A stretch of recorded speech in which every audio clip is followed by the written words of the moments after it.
Firefighters call for a commission of inquiry into fire services. PNG's Millennium Development Goals below par. And high-level meeting on forestry in preparation for APEC. This is National MTV News with Tokana Hasavi. Good evening and welcome to Wednesday's news. It's good to have your company again. Firemen and women in the nation's capital have stood down from duty as of 10 a.m. this morning. They confronted the fire service headquarters at Baroko, demanding an explanation on outstanding salary payments and called for a commission of inquiry into the department. MTV's Jack Lepavit Jr. reports. The Fire Service Department is again being put under extreme pressure to confront its ongoing problems. Dissatisfied fire officers in Port Moresby fronted the Fire Service headquarters this morning to drop off keys to fire trucks and walk off their duties. We will not attend to any fire emergency in NCD. The NFFA president says the government must now step in and uproot the alleged corruption crippling the department's financial section, which has affected their salaries and their incapability in performing the work. The structure of fire service has been manipulated by these certain officers, resulting in firefighters having their salaries not paid this pay number 15, 2015. Most officers told MTV the fire service adopted the ALESCO system in 2012, but the management had made few changes, including the deduction of 80 hours from the normal pay.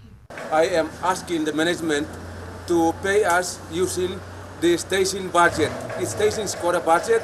President Gewa is calling on the national government to establish a commission of inquiry. I would also like to call on the Prime Minister of Papua New Guinea to convene a commission of inquiry into the operation of fire service with investigation for the last decade. This move has also concerned families of the fire service employees.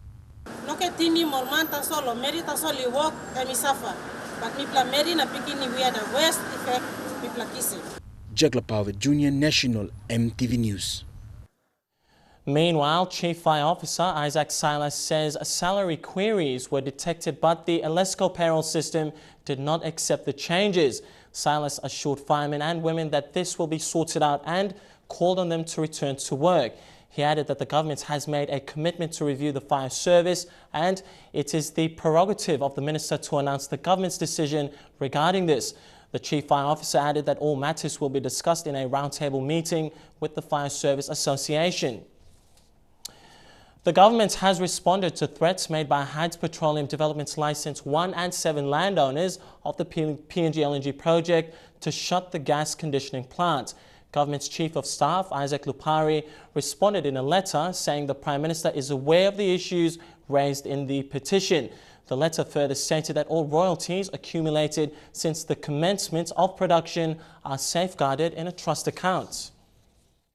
The letter dated 16th July assured resource owners of Heights PDL 1 and 7 and all landowners from Tuguba and Iwa blocks in Ella province. It said the state was committed to completing the landowner beneficiaries identification and other processes, including the appointment of directors to the Mineral Resources Development Company subsidiaries to allow for royalties to be released. Landowners have been assured that a committee has been set up to review outstanding commitments under the umbrella-based benefit sharing agreement and the license-based benefit sharing agreement. They want the release of outstanding business development grants totaling 19 million kina for Heights PDL 1 for the 6 identified blocks. Landowners from Heights have been querying the delay in royalty payments and the outstanding commitments. Last week, they presented a petition to various state agencies, including the Prime Minister. The government has requested for an extension of the landowner notice to the 28th of August to come up with a detailed plan on how to deliver the state commitments. Michelle Amba, National MTV News. Papua New Guinea is still a long way from achieving its Millennium Development Goals. Health Department Deputy Secretary Dr. Paisen Dakulala said children's health and immunization is still a very big concern. Goals 4 and 5 of the MDG, which aim to reduce child mortality and improve maternal health for mothers, is far from target. The health indicators for child and maternal mortality in PNG are far below average. For children, newborn babies, and the high-risk population below the age of 5 are likely to die from preventable diseases like tuberculosis, pneumonia, and diarrhea. Reason is that the baby and the mother may have missed out on immunization injections. Currently, only 60% of the country is covered by immunization programs rolled out by the health department and few non-government organizations. This slow response by women and children to be immunized has resulted in PNG taking nearly 20 years to improve its MDGs Goal 4 and 5 aimed at improving infant and maternal mortality. This challenge of the Millennium Development Goals, where we are very high in terms of our mortality rate, will not be achieved. We are not able to achieve that. Though work is carried out to improve child mortality, there is little change each year. Deputy Health Secretary Dr. Paisen Dakulala cannot confirm whether the statistics has improved recently, but said the rate of maternal mortality in PNG is still high. So that's really, really high, 733 per 100,000. Given the country's vast landmass and geographical challenges, the immunization rollout programs vary in each province. While provinces like Milne Bay, Mount Hagen, and Bougainville have good track records on immunization, others like Western, Gulf, and others in Highlands, Momase, and New Guinea Highlands still have to work hard to improve its records. Our very best to at least help these low-performing districts and provinces in the country to at least increase the immunization coverage by 80%. And the provincial health department and provincial administration should move forward, step forward to procure those cold chain equipments. While health indicators are still poor, the MDGs are all interrelated and have effects on each other. Quinton Alomp, National MTV News. Commander of the Papua New Guinea Defence Force, Brigadier General Gilbert Torpo, has urged all servicemen and women in the force to attend the Remembrance Day dawn service to pay their respects to their fallen comrades. National Remembrance Day is observed annually on the 23rd of July with a dawn service. The dawn service will be held at the Tarama Barracks at 4 a.m. and 9 a.m. at Ella Beach Remembrance Park. Torpo says it is a significant day for the nation and the force, calling on all soldiers to reflect on their duty to the nation as they observe the day. And in more news ahead, Forest Minister announces APEC Forestry meeting. Also, new technical college to be built in Enga, and Milne Bay Governor requests to police patrol boats to curb sea piracy. All the details when we come back. Stay with us.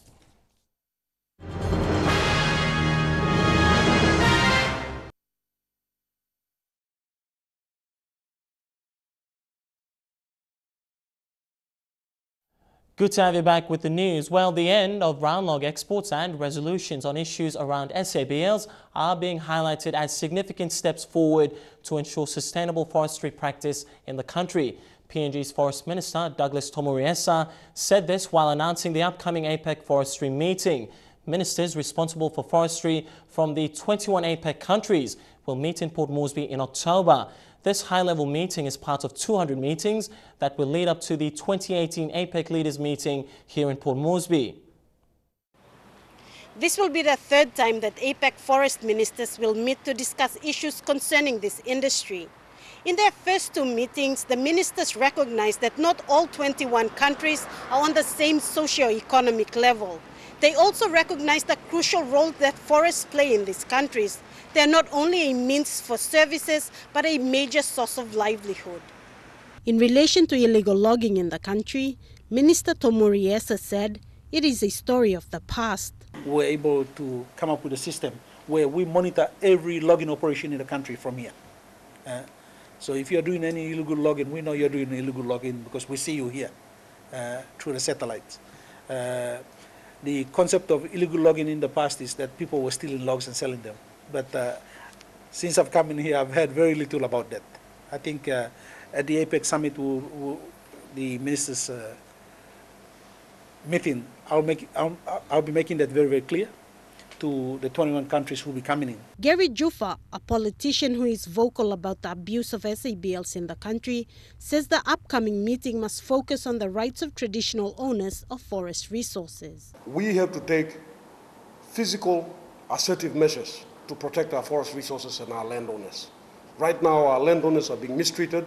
Government agencies, government resources are actually used against our landowners. And when they raise their voice or when they raise their concern, they have been abused. They've been beaten, they've been deprived of their liberty, they've been locked up, imprisoned by our own state agents. Commenting on this upcoming meeting, Prime Minister Peter O'Neill said the ultimate outcome of PNG's involvement in APEC is to expand export opportunities, increase technical capacity, and create jobs for Papua New Guineans. Minister Tomuriesa said the forestry industry makes up a vital part of PNG's economy, and it is essential that work is done to ensure this sector remains sustainable for decades to come. The meeting will be hosted as a collaboration among the PNG Forest Authority, the APEC PNG Secretariat, and the Asia-Pacific Network for Sustainable Management and Rehabilitation. Sarah Aupong, National MTV News. While PNG prepares to host a high-level ministerial meeting on forestry, concerns around illegal logging continues to surface. The Binandera people in the hinterland of Northern Province have filed reports alleging that they are the victims of illegal logging operations. A tribal leader of the Binandera people living here in Port Moresby received reports of this incident this morning. The movement into Yama Block 3 is completely illegal. Because it's been done without the consent of the resource owners.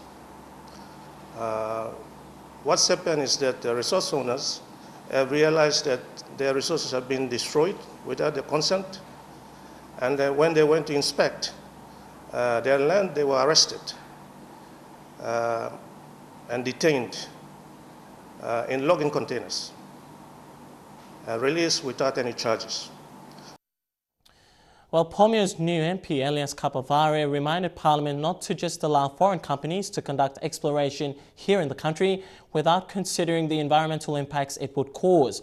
Mr. Kapavare says precautions must be taken today that will not destroy tomorrow. His comments relate to continuous earthquakes and change of weather patterns currently experienced in New Britain.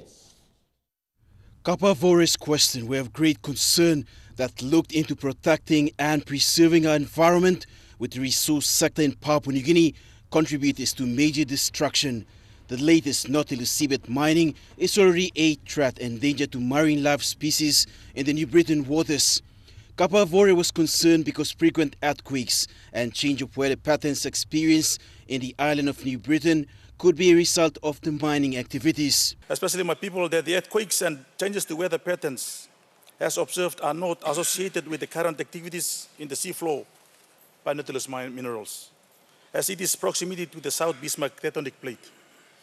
Two, if there are degrees of doubt, can this mining permit be revisited and put on hold or rescinded, as it is contrary to the spirit of National Strategy for Responsible Sustainable Development for PNG, that says that we don't undertake activities that compromise biodiversity and put our children's future at risk.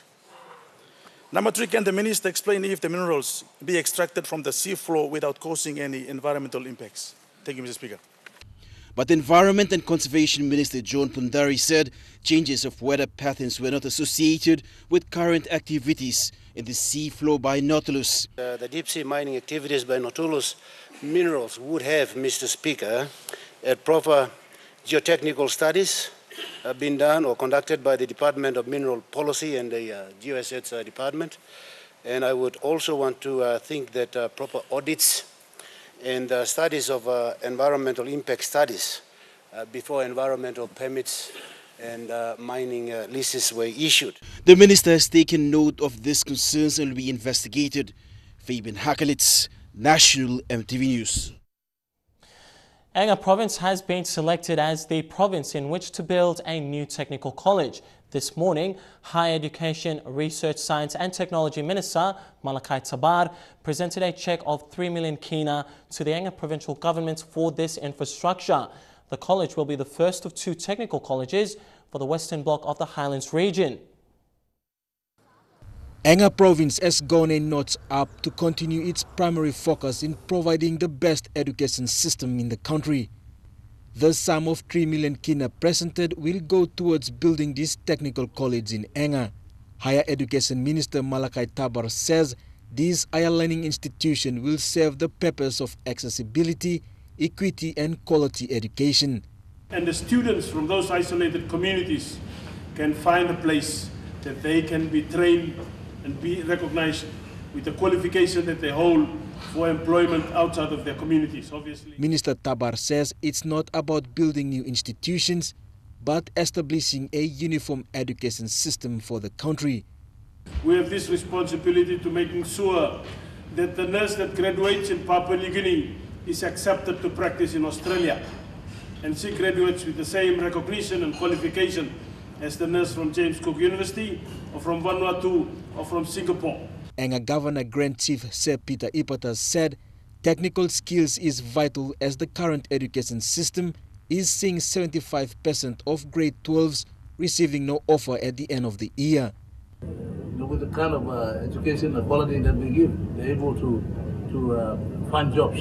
I think that's the ultimate objective of the government and all of us in leadership positions to try and help our students to be successful. Governor Ipatas hopes the government will continue to financially support other institutions in Anga province. This government is actually prioritizing education. They're putting the money in, and I think this is the right time to actually request the funding for this institution. Jack Lapawet Jr., National MTV News. The towns of Kokopo and Rabaul have seen a spike in armed robberies over the last 14 days. Kokopo police have begun an investigation into this string of robberies. So far, 2 suspects have been arrested with their accomplices still at large. MTV's Edwin Fidelis has this story from Kokopo. Over the last 2 weeks, Kokopo and Rabaul town have seen a noticeable increase in the number of armed robberies involving large amount of money. Earlier this week, the Kokopo police have reported at least 4 different robberies. 3 of them happened in Kokopo last week. The recent robbery happened on Monday in Rabaul when thugs robbed a female employee of a supermarket as she was transferring money to the bank. The police are investigating the incident. The provincial police commander, Antonio Wagambi Jr., has made a special plea to the East New Britain people to supply information that will lead to the arrests of the criminals. Meanwhile, earlier this week, 2 robbery suspects were nabbed by police in various locations in the province and locked up at the Kokopo police cell. Police couldn't confirm their involvement in this string of robberies, but says an investigation is underway. Police believe the continuous robberies were committed by a well-organized gang operating somewhere within Kokopo town. The police, meanwhile, have also raised concerns over the establishment of new illegal settlements around Kokopo town. Monday's robbery in Rabaul has brought the total number of armed hold-ups in the province to 4 this month. The police boss, meanwhile, has issued a strong warning to the East New Britain public not to harbour criminals, and he says those who are found harbouring criminals will be arrested and charged. Edwin Fidelis, National MTV News, Kokopo. And now we check out the finance news. The kina closed unchanged at $0.3615 in the interbank market, and at Bank South Pacific, our kina was trading at $0.354 $0.4741 Australian dollars, 0.3199 euro, and 43.43 Japanese yen. Looking at commodity prices at New York close, gold, coffee and cocoa closed the day higher, while copper closed lower. Palm oil, crude oil and copper all closed the day lower as well. And finally, on the stock market, the Dow Jones closed at 181 points higher, the ASX closed at 20 points higher, and the All Ordinaries closed at 20 points higher as well.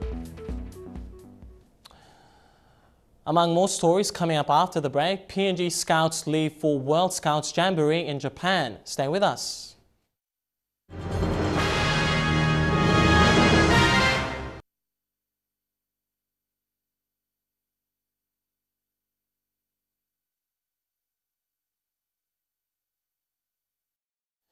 Thanks for your company and welcome back to National MTV News. 17 PNG Scouts will leave our shores this weekend for the 23rd World Scout Jamboree in Japan.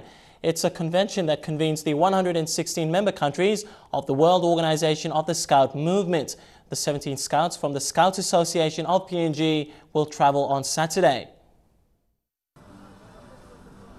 The Scout Association of PNG is one of the oldest and first youth development organizations in the country, and its members operate on a pure voluntary basis. The association was instigated by the United Kingdom, and online data date its origin to 1926 at Hanuabada in the nation's capital. Its doctrines mainly encompass moral ethics and life skills. While the Junior Scouts were preparing for Remembrance Day tomorrow, National Scout Association Administrator and Head of the PNG Scouts to Japan, Noel Pinda, says more numbers are needed in the association. Because it is a volunteer movement, it's very hard to have people come on board and say, oh, we want to be a volunteer and we like to help where we can. The association was legislated by Parliament in 1975, shortly after independence. However, insufficient funding and lack of government support has reduced its services. So that's where government is now is embarking on a scouting program to be incorporated as an additional curriculum in the school syllabus. So yes, we have done the policy document, and the policy paper is now with the National Executive Council. PNG's founding father, Sir Michael Sumare, and current Governor-General, Sir Michael Ogio, were Scouts themselves, but the desire of rendering services on a voluntary basis has dwindled in this age of technology.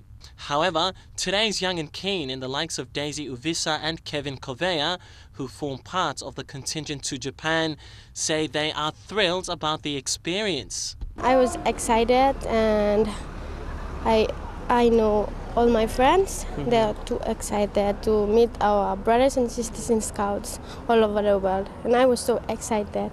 Go. Go PNG Scouts! Bravo! B-R-A-V-O-O! Bravo! Powerful. Turning overseas now, Sandra Bland, an African-American woman from Texas in the United States, was found dead in her jail cell last Monday in an apparent suicide. Bland had been arrested only 3 days before her death, which Texas officials are now investigating as a murder. MTV's Alana Lay has this report. You mind putting out your cigarette, please? 28-year-old Bland was arrested on the 10th of July after being pulled over by Texas police officer Brian Encinia for not indicating before changing lanes. Dashcam footage of Sandra Bland's arrest was released by the Texas Department of Public Safety. The situation escalates after Bland refuses to put out her cigarette or step out of the car for being arrested over a minor traffic breach. Get out of the car! And then I will light you up! Get out! Wow! Now! Wow! Get out of the car! For a failure to signal. You're doing all of this for Get over there! Right, yeah. Yeah, let's take this to court. Let's do Go ahead. For a failure to signal. Yep, for a failure to signal. I'm trying to tell you. That's illegal. Do it feel like I got anything on me? This a maxi dress. Remove your glasses. This a maxi dress. Come on over here. Have on me. You're about to break my wrist. Can you stop? Bland's family doubts her suicide, saying she had only just moved to Texas for a new job. But demonstrators outside the jail where Bland was held have protested over what they see as the latest example of racism. First and foremost is related to the traffic stop. We have certain procedures in place, and he did not comply with those procedures. One of the many procedures is letting the individual know in terms of what action is going to be taken. Okay. Secondly, regardless of the situation, it doesn't matter where it happens, a DPS state trooper has got an obligation to exhibit professionalism and be courteous throughout the entire contact, and that wasn't the case in this situation. The officer has been removed from street duty and is doing administrative duties at this point in time, will not go back to working the streets until a full investigation has been completed and determinations have been made at that point. Black Lives Matter protests have swept the nation following the 2013 shooting of 17-year-old Trayvon Martin, whose shooter was later cleared of all charges following a grand jury decision. But yesterday, Texas Lieutenant Governor Dan Patrick's response signified a more concrete approach to the cause. Regarding the grand jury, we passed a bill this session, signed by the governor, that no longer allows a judge to handpick a grand jury, to seek diversity. So this grand jury indeed will be selected to be sure there's diversity on that grand jury. That's the law we passed. Alana Lay, MTV World News. Good. Well, turning to North Korea now, the nation has gone to the polls this week to vote in state-controlled elections. The elections attracted an almost perfect 99.97% of voters' turnout, but human rights advocates have claimed they were nothing but a sham. It's a big event in North Korea. Women dress in long gowns, men in suits. It's voting day, where people cast their ballots for provincial, city, and county people's assemblies. But here, voters are simply handed ballots to place in a box. The candidates, the winners, pre-decided by Kim Jong-un's government. For each election, there's just one candidate on the ballot. A vote against the selected candidate goes into a separate box. But a no vote is considered an act of treason, as is the failure to show up to vote. People will be questioned and they may go to a political prison. And knowing how North Korea works, they could even have several generations of a family go to a gulag for the crimes of one person, which may simply be voting against a candidate that has been pre-approved or not showing up to vote. North Korea's government-controlled news agency says for this election over the weekend, voter turnout was 99.97%. Analysts say for Kim's regime, there's an unsettling strategy behind the balloting. It is a way of checking up on people. Are they where they're supposed to be? If someone doesn't show up, that may indicate they've tried to defect or they're moving elsewhere in the country, that it's something that the central government does not want. This comes as Kim continues a bloody campaign of purges, keeping senior members of his regime on edge. South Korean intelligence says he's executed at least 70 top officials, including his own uncle, since taking power in late 2011, far more than his father did in his first years.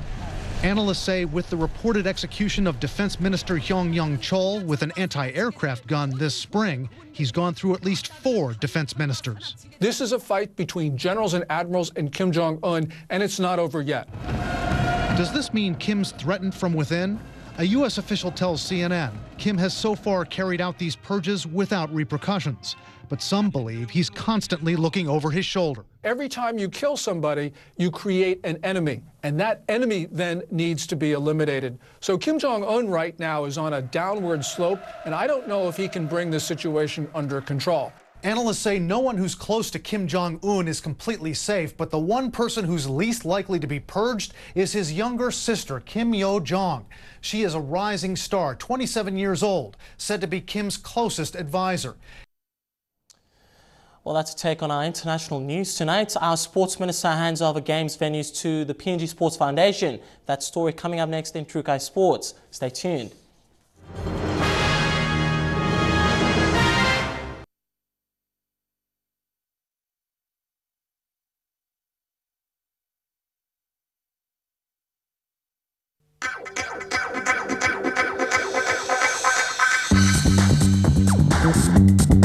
Trukai Sports.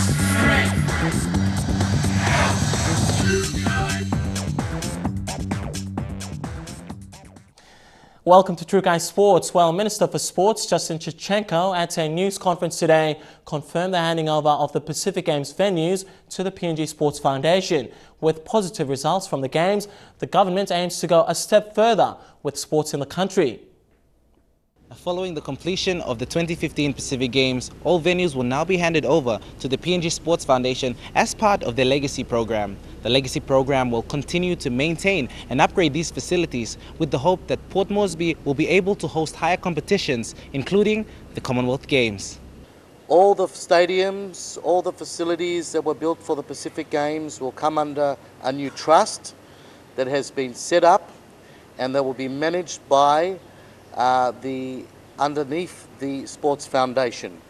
The trust is headed by the Deputy Chairman of the PNG Sports Foundation, Mr. Godfrey Cito, and his Deputy, Mr. Stan Joyce. Very prominent Papua New Guineans that have done so much for our country, and especially in administration and management and also construction. We're looking long term, not short term. We do not want to repeat the mistakes of the past.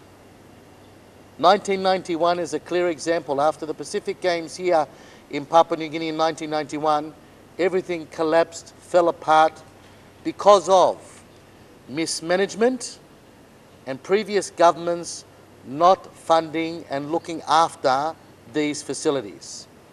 Well, this will not happen under my watch, and this will not happen under your government's watch. We'll ensure that all these facilities are funded and maintained for the long term. Using the current facilities, our athletes will be able to enhance their ability and be competitive at a higher international level in sport. We can't allow all the funding that we have spent on all this infrastructure to go to waste. We will not allow that to happen. But the idea now is that now we have all this infrastructure going forward, our athletes now can step up to the mark and be some of the best in the world. With a host of key sporting events coming up, the government is keen to promote PNG as a sporting hub in the region. Dion Kombang, National, MTV Sports. Having taken 88 gold and topping the count by almost 200 medals in total, Sports Minister Justin Chichenko has attributed much of Team PNG's success to the High Performance Training Centre. Plans are in place to expand the capacity of the High Performance Training Centre from Port Moresby to other centres of the country.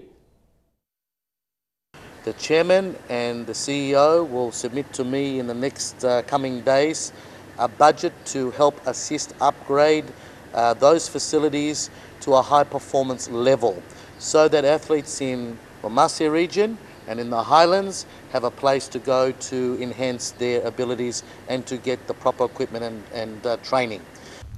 The High Performance Centre has had its staff placed throughout almost all of Team PNG's athletic contingent.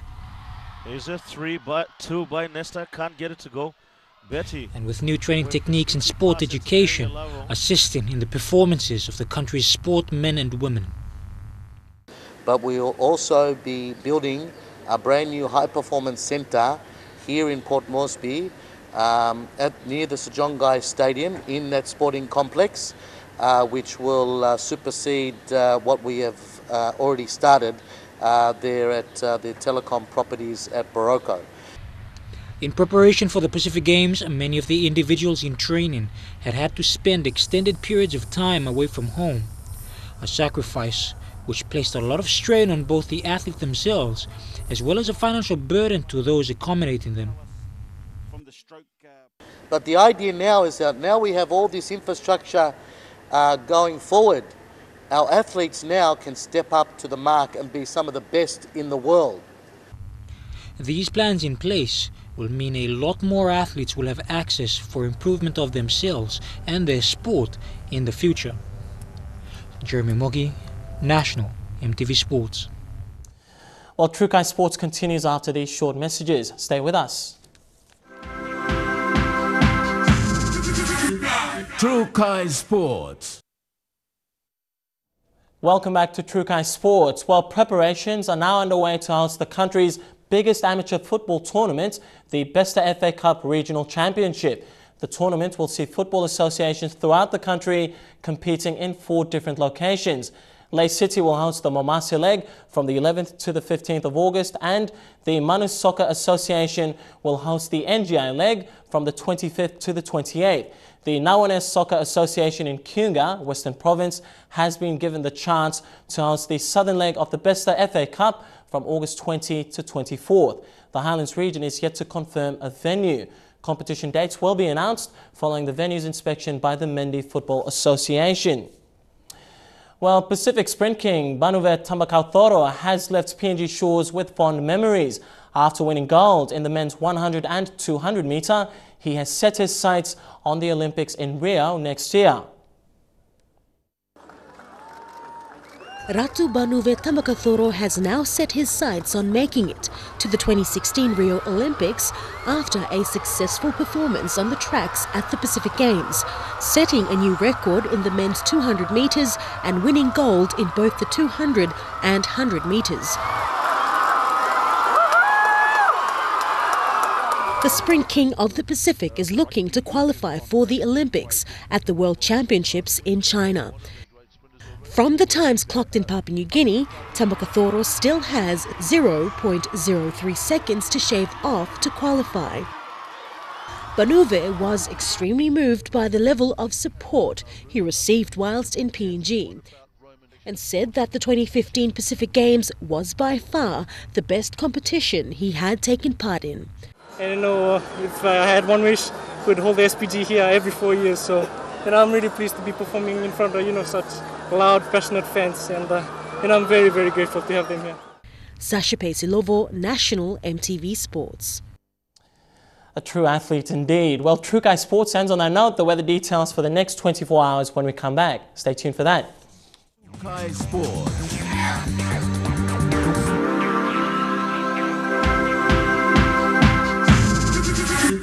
True Guy Sports.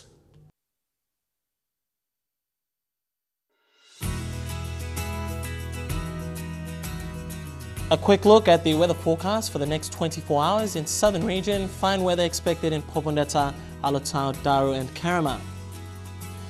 In Momase, all centres to expect mostly fine weather. In the New Guinea Islands, a few showers expected in Kimbe. And lastly, in the Highlands region, all centres fine weather apart from morning fog. As always, before we go, a recap of our top stories again tonight. Firefighters call for a commission of inquiry into fire services. Also, PNG's Millennium Development Goals below par, and high-level meeting on forestry in preparation for APEC 2018. Well, that's been the news, sports and weather from the entire news crew. I'm Tokana Hasavi Jr. Thanks heaps for your company. You take care and have a pleasant evening. Good night.